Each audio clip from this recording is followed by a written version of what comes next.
and you bring life to those communities as well. It's not just what the church here does. We're all part of something far greater than that.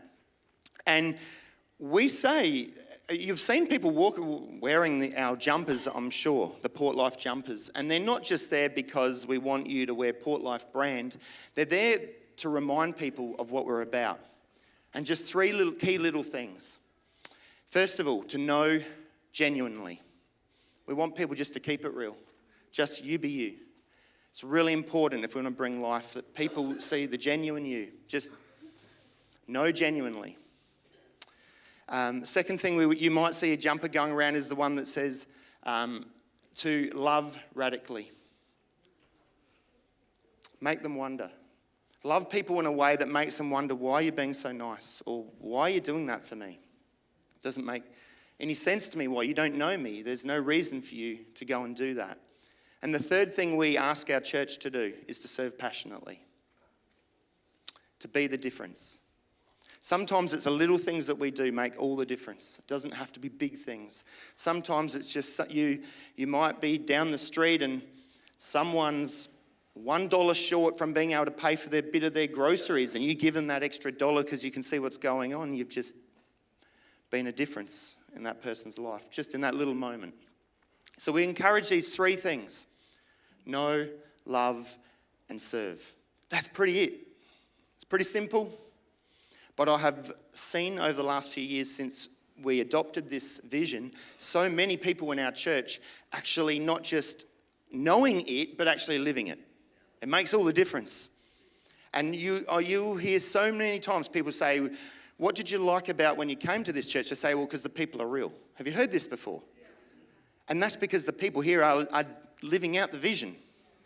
Makes all the difference, as opposed to having just some long words that that's our vision and no one knows what it is and it doesn't actually represent the people in it. I feel that this vision actually represents us. We also have a strategic goal to have 4 family-friendly church campuses by our 75th anniversary in 2031, 6 years away. And we are well on track to do this. And just in this 3-year period of 23 to 2025, which was the first 3 years since this strategic goal came out, I've got a few key things here we're looking to address. The first of those is to set up discipleship and leadership pathways, establish a church planning fund, appoint a leader for the 3rd campus, and identify a 3rd campus location. Very quick update on all of this stuff I'll give you now. First of all, in regards to discipleship and leadership pathways, that's why we created Breakout. We are looking to develop as many people in our church as we can in theology, in leadership, in all sorts of different courses, and this is a really good platform to start from. Just last Wednesday night was our latest Breakout series started. 127 people are doing a course this term. 127 this term are doing a course. That is really, really good. You think about that. If you get 127 people being developed, including the people that run the courses because they're learning through it as well, you've really got probably 132 people being developed and trained, and it is just awesome for the future. So you can see the courses that we've got running at the moment, and we've got some really good ones coming in term 4, so watch out for that. The other thing we're doing to prepare for expansion, you need funding for that, right? And we decided we would fund the expansion not by asking the church for any new money. We just said that it's actually important that the church organises its own sort of tithe, if you want to call it that. And so the church puts money away out of the money that it receives, and at the moment it's only 2%. We put 2% aside, and then that's for this 3 years. Starting 2026, we'll be putting 4% aside for 3 years. And starting 2029, we'll be putting 6% aside for 3 years. So as you can see from the graph here, this year we envisaged would be at about 32,000 at the end of this year. We're going to be on for about 40,000 at the end of this year because the giving has been greater than we expected just in the general offering, right? You then take if you base it on what we've done in this first 3-year period, you'll then see what that means for 9 years in the next graph that I'm going to show you. And you can see, if we go to the next slide, that if we keep going at the rate that we've been going, we'll have almost about 250,000 by 2031, which will be plenty to set up the 2 extra churches that we said we would. So financially, we will have no issue being able to achieve this goal, which is always, it can be a stumbling block and a tricky part for a church. But we have planned this, I think, in a way that this is actually going to work. We're also applying for a grant, by the way, which we're hoping to get later this year for the 3rd campus. And if we're successful, that'll be $150,000 if we are successful. We believe we will, but if you want to pray for something, pray for that we do actually get that grant, because that'll help us really establish that 3rd campus on top of what the church has put away. And by the way, you can't get that grant if the church hasn't put money away. So just as well we're doing this, because they expect you to be a partner with them, not just asking for a handout. So we've been responsible here, and in return, the church will be blessed, I think, for doing that.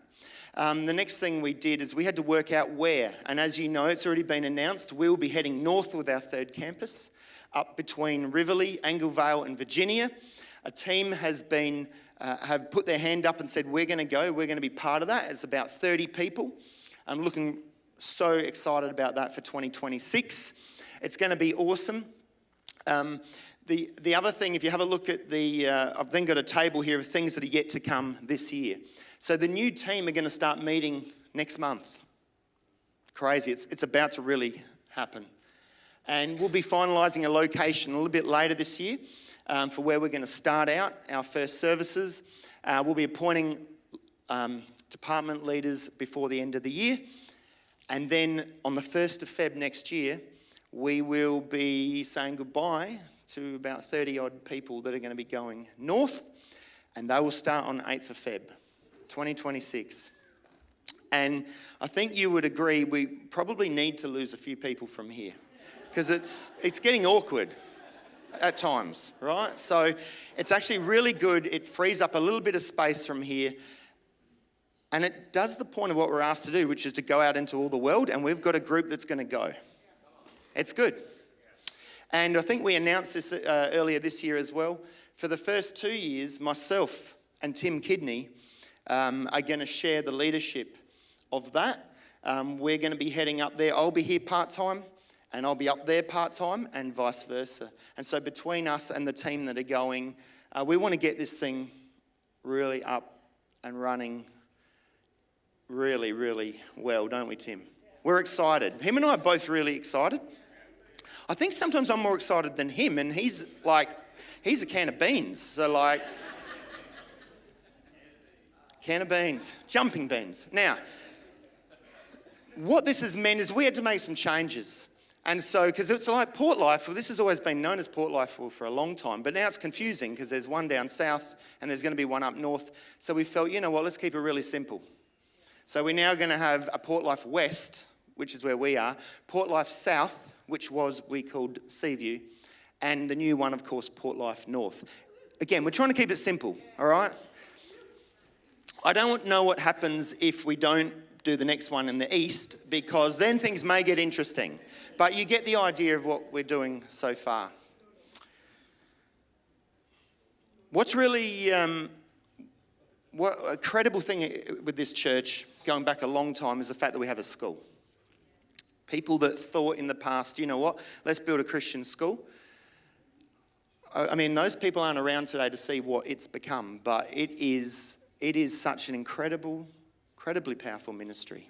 It has ministered to tens of thousands of people since 1976 when it started. And our goal of the school is to be a flourishing, triple-streamed, which means 3 classes of each year level, distinctively Christian college by 2035. And in order to do that, that would basically mean there'll be about 900 kids in the school here, right? To do that, you've got to do something with the infrastructure. And in fact, we're going to be building 7 buildings over the next couple of decades. The first 2 have been built. One over here, which was our early learning centre, which freed up some space. And the second one is stage 1, which we have only had opened last Friday. Last Friday? Not Friday just gone, but the one before. I've got a couple of pictures I went and took with my phone last week. I just want to show you a couple. It is looking, the building's looking amazing, and I've got one of the inside, I think, just to give you a little idea, just in one of the foyers there. It really is setting a new standard for Portside, and we've had so many other schools saying, can we come, and they're bringing their teams to come and have a look at this. And for some of the schools, they're now changing, they had plans ready to build, they're now changing their plans based on what they've seen, the way that our buildings work, and what that'll mean for education, just in the way that everything, there's little breakout areas, and the way that one room goes to the next. They're blown away with it and with the quality of what we have. It is incredible quality. People walk in, they go, wow, this is like a university.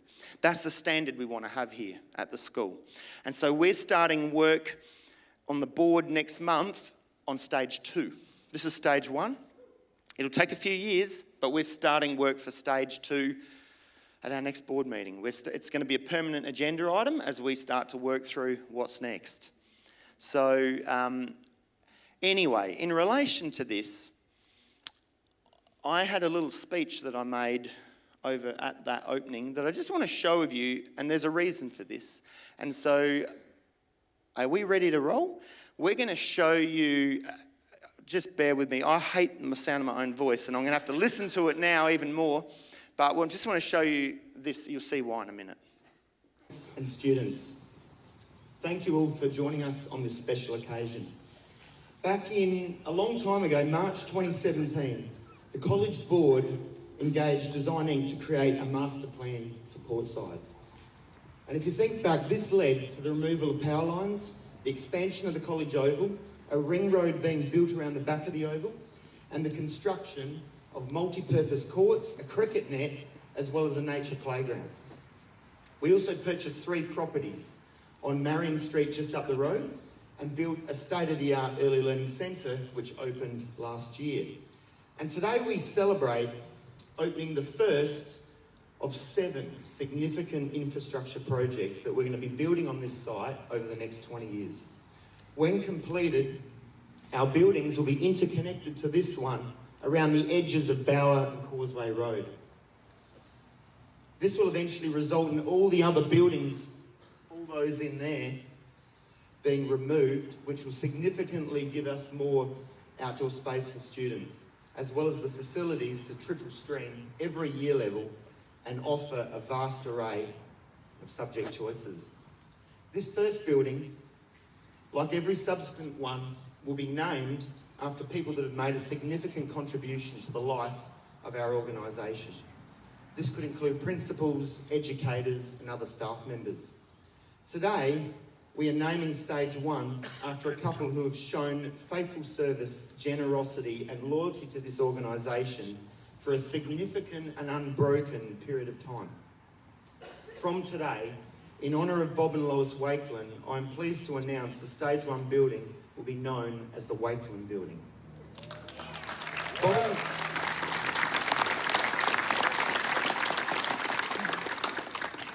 Sadly, Bob and Lois can't join us today due to illness in the family and they've had to be interstate.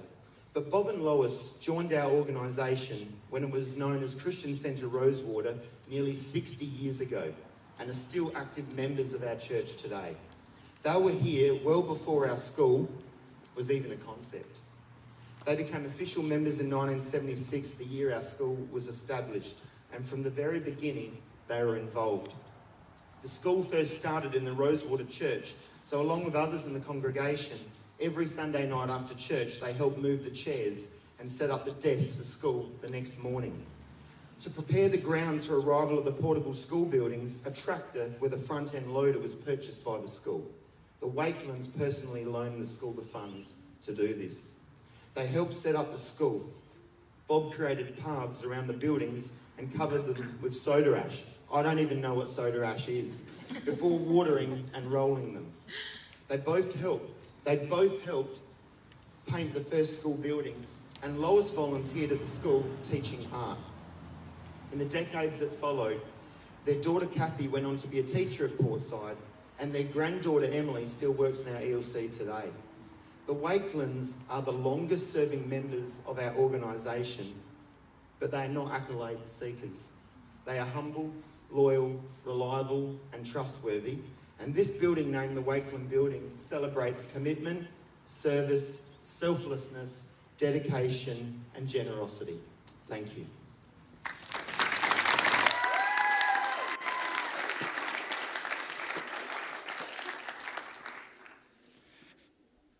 How much of that do I get wrong, Bob and Lois?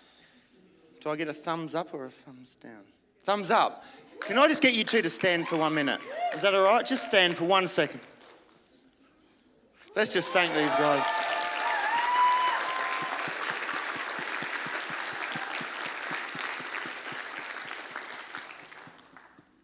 I mean, a lot must have taken place in the life of the church since you guys got here. I couldn't get hold of you. I tried to, just before the opening, to work out, remember what year you actually started here at the church. Can you tell me what it is? 1969. Yeah, it's a long time ago. Before or after the moon landing, was it? Okay.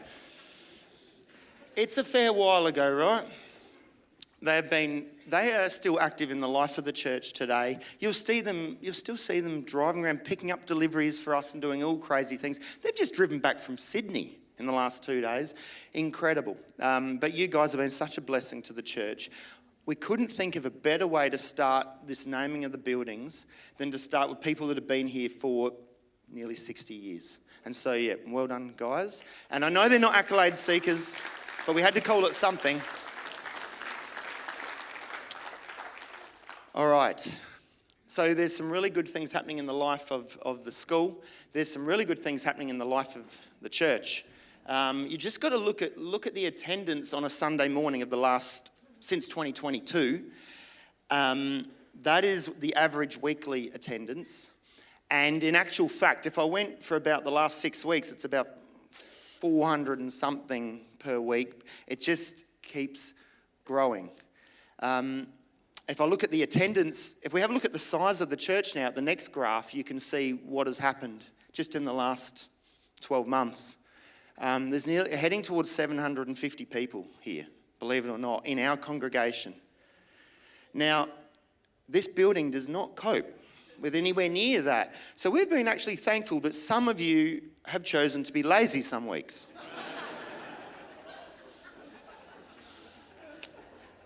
But as the church gets even bigger, even with that in mind, we're still going to have a problem. But no, I'm joking, sort of. Now, don't all come next week just to cause chaos for me. But we do have some challenges that are taking place that are actually, we are putting things in place to address.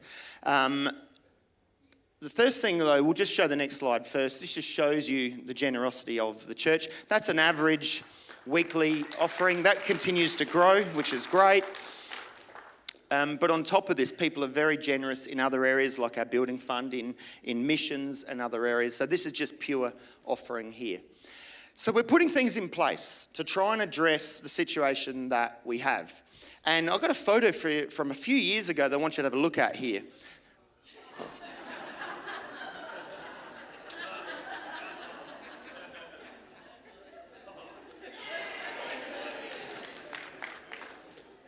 My old VX Commodore is out the front there. That used to be you drive through it. So when you left church, if you were lucky, you didn't get cleaned up. So in 2016, we decided, you know what, we actually want to start making better use of the space that we've got. So we turned that area over there into the outdoor deck, and then they started doing up the portico outside there, put some walls up to stop people just being able to fly through. And then what we've done this year, because if I go to the next slide, you'll see that that's what it looked like a few months ago. It used to be where my other little car sat during the week. And on the weekend, some of you would back your car in to drop people off and clean up some kids. So we thought that never actually happened. It was happening in my mind every Sunday, right? So I was a stress ball. Because I'm thinking I'm liable for whatever happens here. So I thought, blow that, we're putting in bollards. And as you can see, we thought, you know what, another way for us to create space is we'll turn it into another outdoor area. You can see what's been happening. It's starting to look really good. There's still some more plants coming to make that a little bit better. The glass, I believe, goes in this week for all the walls out there, and then the gates they've been measured up, and then they'll be going in, and then it'll be a nice, secure area where your kids can run out there, and if they get away from you after church, they'll still be alive. So there you go. Excellent, excellent. One last thing that's going to be happening is that area out there with the old orange chairs is going to be converted into a loungy type area. So you'll have a few lounges out there, so it'll be another completely different area. That'll be happening in the next few weeks, so it won't lose any ability for the numbers there. It'll just be a nicer area for the people that like to sit at the back over there. And I know who those people are, and we thought, you know what, let's give them a nice little area over there. So that's going to be happening as well, so watch out for that. So that's nearly finished. That phase of what we can do, then it turns to what are we going to do with this room. And so the next plan is to knock this wall out that away by another one of these sections. It's actually been designed to do that. So that'll go that away. And then they will, with that being pushed out, the offices of the church will also move out that way on top. And then that will be freed up over time to build our youth hall, our multi-purpose youth hall, so that they can have stuff going on at the same time. And on a Sunday morning, you could have a big kids' church service going on there while something's happening here. When we make these changes, we'll be able to put 750 here on a Sunday. So this will make a big difference. You know what though? It costs money. It's the only problem. There's how much it's going to cost about $1 million now. We can get a loan for about $350,000, and the congregation have already raised $207,000 for this, by the way. And that's because some people have given us big lump sums, and some people are just going in every week and going and putting in X amount of dollars out of their pay every week, straight into the building fund, and together it's on its way. But we still need, if we can get another $440K, it sounds like a lot, but there's a lot of people here. It's not really that much. And I want to break it down for you. If we get serious, can I go to the next one? Sorry. If 40 people give $10 a week, that'll make $41,000 over the next 2 years. If 70 people here say, I'll commit $20 a week for the next 2 years, there's another $145K. If 30 people here say, I'll commit $50 a week for the next 2 years, there's another $150K. And there might be 5 people in the church that go, you know what? I'm happy to give $20K. I would not be surprised. There'll be some people who go, you know what? I've actually been blessed and I can do that. We've had some significant contributions in recent times to the building fund. Significantly more than that from individuals. So it is definitely doable. And so can I encourage you to do this? To go away and pray about this. Say, Lord, what am I meant to do? The purpose of this, as you can see, this is a real issue now. If we want to be able to continue to reach people here, we need to actually be able to then cater for those people. There's the building fund account. Ideally, you'd put it straight into that account and not into our normal general account. But if you can always ask our finance business manager if you're not sure of those things, or it's there right there. But we would love it if you would seriously go away and consider this. If everybody did their bit, in 2 years' time, we're ready to roll. We really will be. Now, we are going to start getting plans drawn up officially now this year. We're going to start the process, getting it officially costed, but we know what it's sort of going to cost.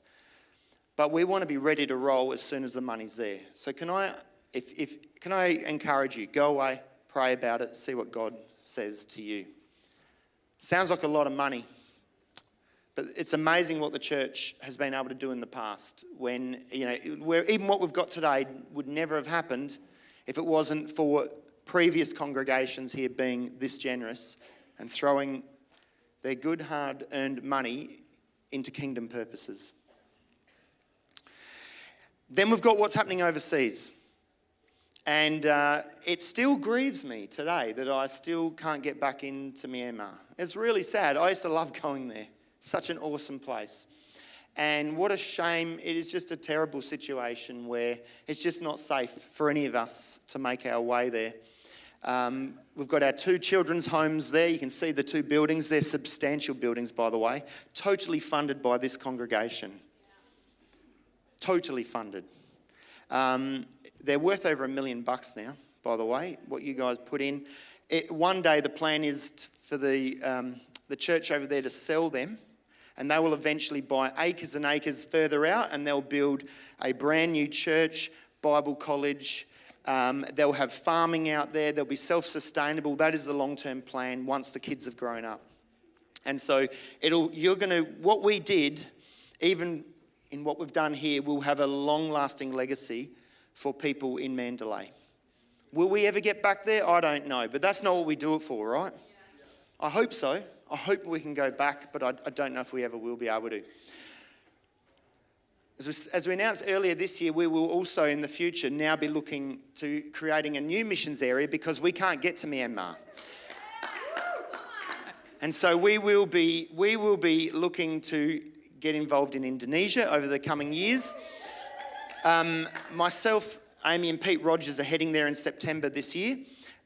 First of all, to catch up with Pastor Andrew and Marilyn. So we'll be catching up with them. They're the pastors at Myanmar.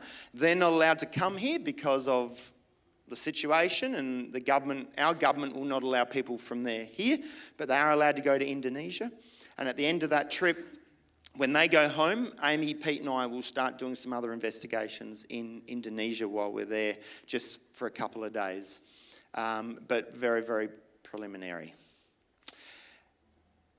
As a result of that, going forward, we're going to not just have Myanmar project, but we're going to have Portlife missions, because we're going to be reaching not just Myanmar, but also Indonesia. And so the purpose of this dinner that we're going to be having, the black tie dinner coming up in the end of this month, which, by the way, the last chance to buy a ticket is today.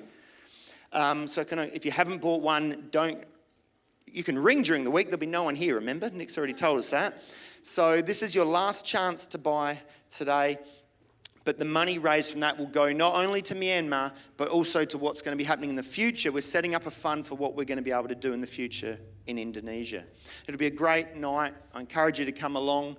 There'll be an auction as well with a few items that you can purchase. There's some great items there. It'll be a bit of fun. A lot less items than last year, though, because 2 years ago, because the auction went way too long. That's my fault. And so we want a shorter auction. People want to also be able to have a bit of a dance there and a bit of fun. So that's also going to be happening. It'll be a great night. But yeah, if you want to buy a ticket and you haven't, today is your last chance for that. What else is coming up? Man versus Wild. That's a photo from last year. How good is that fire? You know, last Sunday, I apologise for my singing last Sunday, but we sold the number of tickets last Sunday, the whole amount that went the year before, last year. So we're expecting this one's going to sell out this year. It's so good to see so many guys that want to go out bush and just burn stuff. It's so freeing. Now, but then the girls are like, well, that's not fair. What about us? Well, here we go. Now, rumour has it, bonfire, not happening here. Nor steak.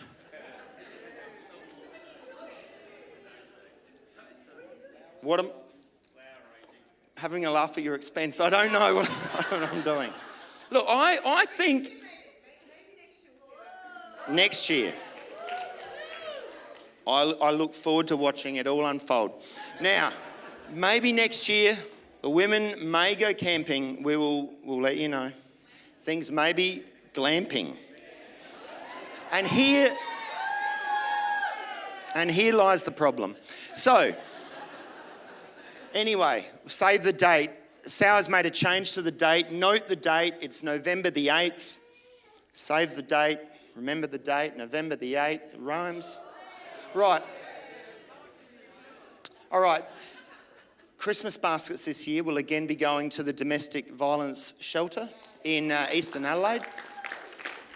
I was blown away last year that you guys put together $34,000 for that shelter. Do you know what? Even today, there's still a little bit of money left in that account, and every month the team there, they email us and say we've had 2 new families come in, and then we're able to just pay for them to get to basically do what's required to set those new families up with emergency housing. And we've continued to be able to do that all year, but based on the money that was given late last year. So there'll be enough to take it all the way through basically to Christmas, and then here we are, we'll be able to go again. So we are basically funding every new family that comes into their program. It's been so good, and it's the generosity of this church again that has done that. And of course we gave Christmas baskets out to not just that shelter, but I think to so many others. I think over 80 different groups last year. So as well as some visas and all, not visas, but as well as some visa cards. Some people are getting excited here. They want a visa as well. No, can't do that. Right. Get that right. Okay. You'll be hearing more about that later. The final thing I want to really focus on this morning is pink goats. Pink goats, right. A lot of you know this story, but then again, a lot may not. Just how the church is changing with the people in it. About 15 years ago yesterday, we started a new ministry called Green Monkeys. 15 years ago yesterday. Green Monkeys Play Cafe. And if I go back in time, prior to that, we as a church, as a board, went, we need something for the young families in this area. We want something that will be attractive for them to want to come to the church. And we need something that actually they actually see as something that is actually that they want. And one thing we knew in this area was that there were no play cafes. Those sort of things were relatively new, but there was nothing in this area for people with young kids to go to. So we put it to our church. And I showed them this. Can I go to the next thing? I showed them that. It looks like it's from Temu, but that is all I showed them. And I said, I want to build a play cafe. It's not the best attempt at really, I don't know how the basketball thing was ever going to work. But I showed them this, and we went with the plan, and we said, look, we believe this will bring in the families to the church. We were a very small church at the time. This is in 2009. And I said, but it's going to cost us in total. We worked out all the costs. It's going to cost $95,000. And in about 3 months, the church all put in, and they gave us $105K. It was incredible. The amount of people even people that didn't have a lot of money, that came along and said, here's $5,000. I don't have much, but what I have, I'm going to give you. 15 years later, this thing is still thriving. And the number of people that have been impacted and saved through this program is almost uncountable. I'll show you another picture here.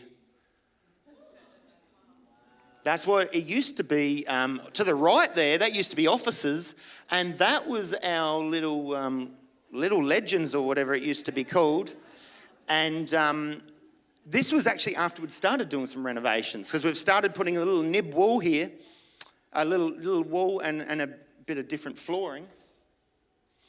And then that opened. I can show you the next one. See, that's when the chairs were red. They're now weirdly orange, those chairs out there. I don't know what's happened to them over the years. And I think I've got one more photo.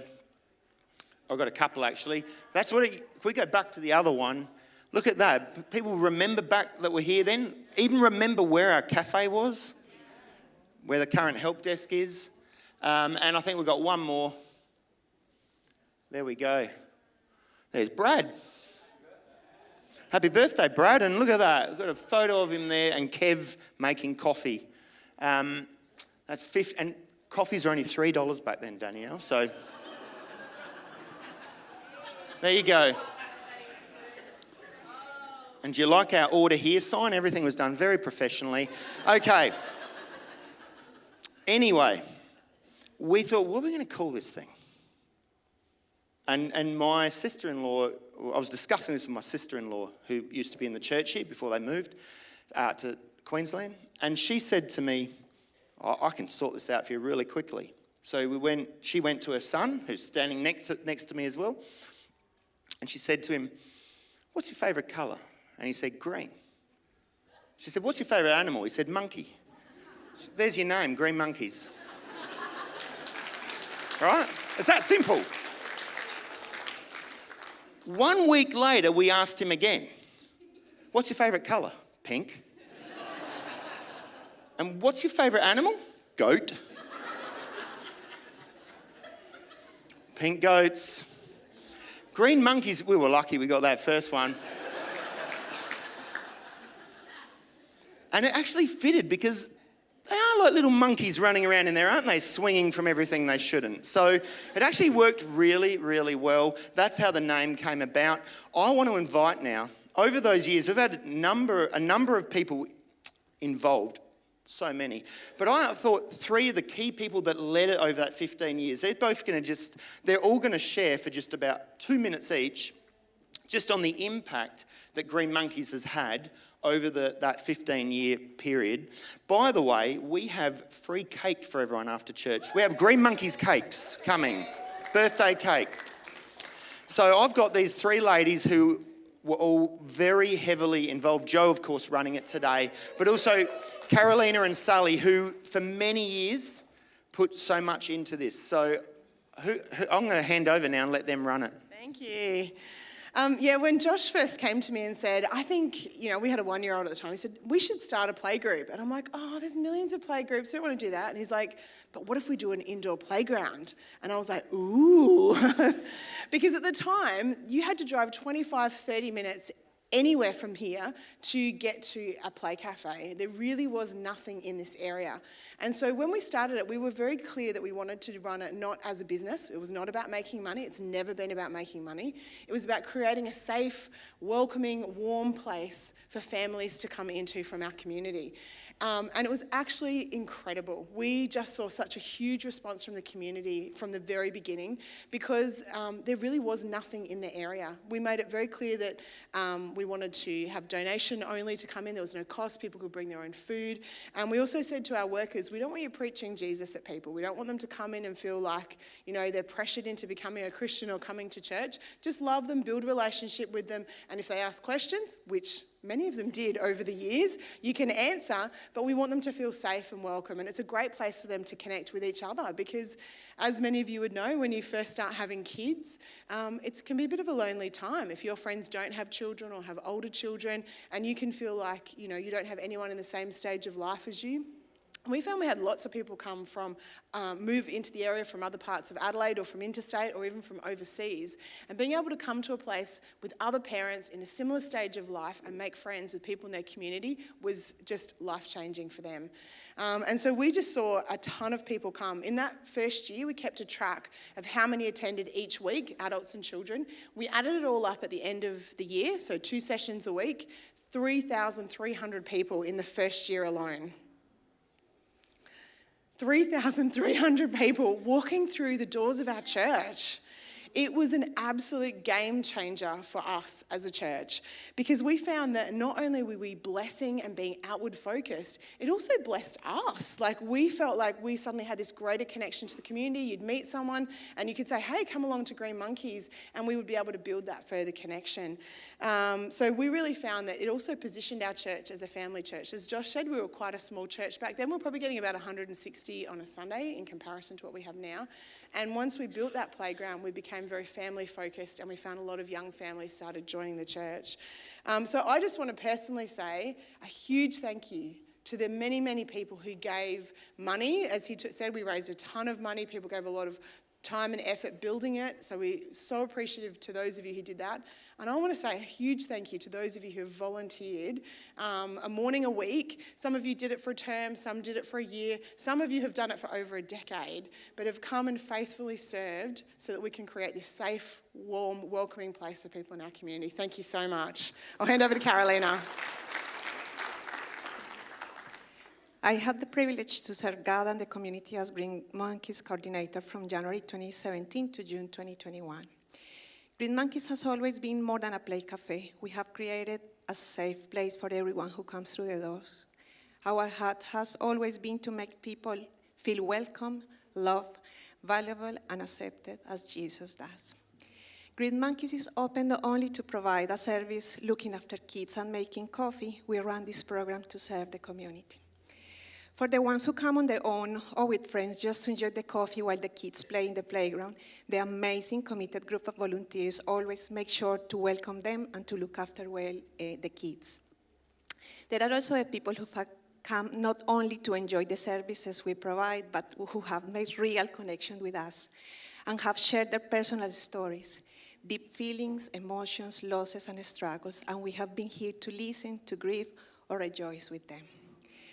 We have had the privilege to offer practical help to some families, like making meals, visiting them in hospital, giving vouchers to buy food, connecting them to the ELC, the school, the youth group, and to community services around the area. But also we have been able to offer our prayers and even pray with them, also to share our faith. The beauty of Green Monkeys is that we are here to serve the community, to genuinely care for them with no expectations, just loving and accepting them like Jesus does. 2 Corinthians 5:7 says that we walk by faith and not by sight. And I believe that for the last 15 years, we have been scattering seeds into everyone who has come to Green Monkeys. We have had the blessing to see some of the fruit, but in faith, I believe there is plenty of fruit that others are reaping or will reap because of this ministry.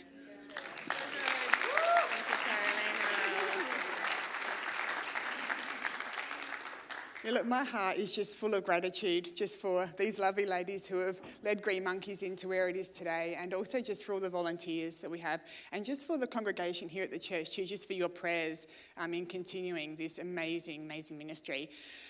We just have a lot of refuge and safe place for people. It also just has this ripple effect as well. And we might not see Green Monkeys families coming through the door every week, but definitely don't underestimate the power of what happens in Green Monkeys and how that affects our community. We have people coming through the school. We have people now coming to youth because of what people have seen, the care and the compassion through Green Monkeys. So thank you so much just for everyone who, with your prayers and just your support as well.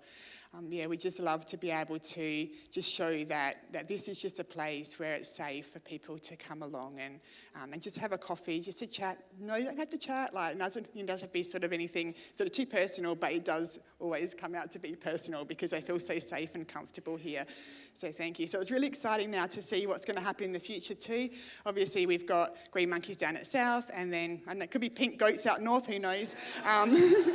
But it's so exciting. So please just continue to support our ministry just with your prayers as well, and just it's an amazing place just to have for the community to come in and feel safe. So thank you.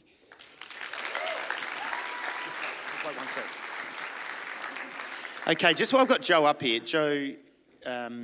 The other day you were telling me there's a couple of workers that have actually continued to serve in a volunteer capacity since Green Monkeys began.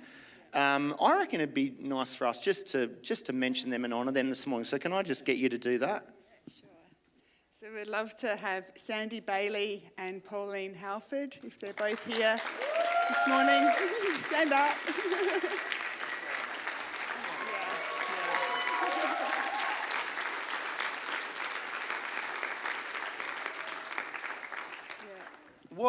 What have these ladies brought to that ministry in your observation in the time that you've been part of it?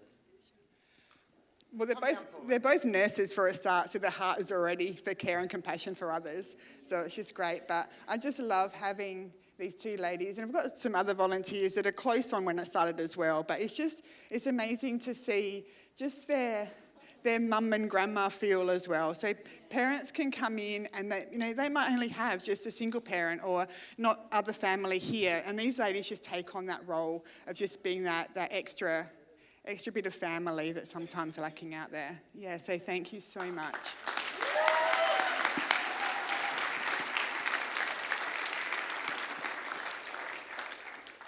We could give you both a reward, but then you won't get it in heaven. So